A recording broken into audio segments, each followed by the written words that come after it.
warahmatullahi wabarakatuh.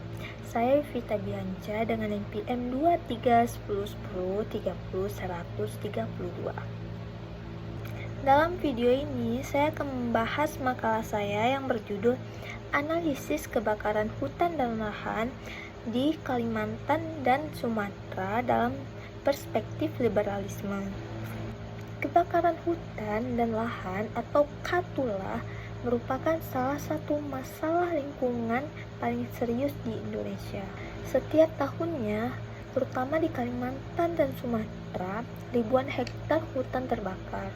Berdasarkan data BMKG tahun 2023, ada lebih dari 40.000 titik api, di mana dengan luas terbakar lebih dari 150.000 hektar.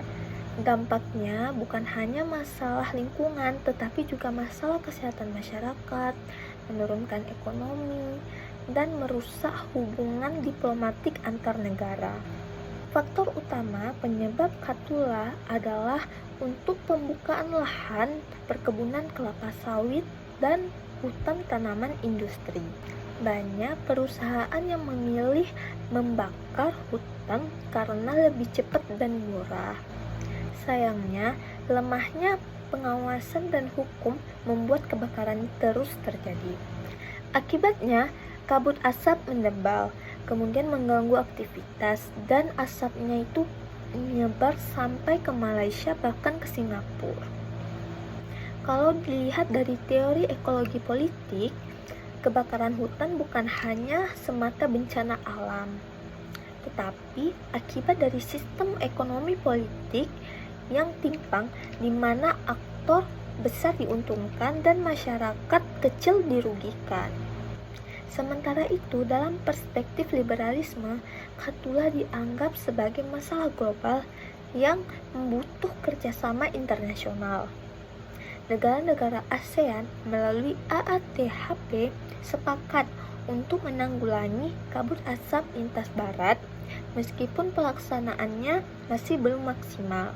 Pemerintah Indonesia sudah berupaya melalui pembentukan Badan Restorasi Gambut dan Mangrove atau BRGM untuk melakukan restorasi lahan gambut dan memperkuat penegakan hukum bagi perusahaan pembakar lahan.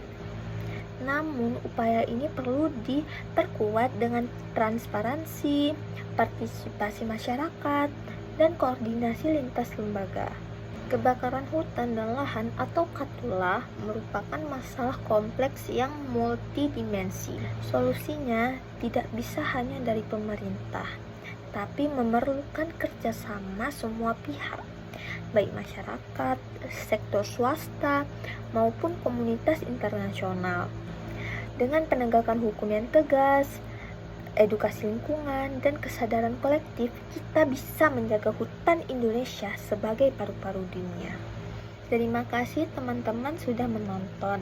Semoga video ini bermanfaat dan menumbuhkan kesadaran kita semua untuk lebih peduli terhadap lingkungan sekitar kita. Terima kasih. Assalamualaikum warahmatullahi wabarakatuh.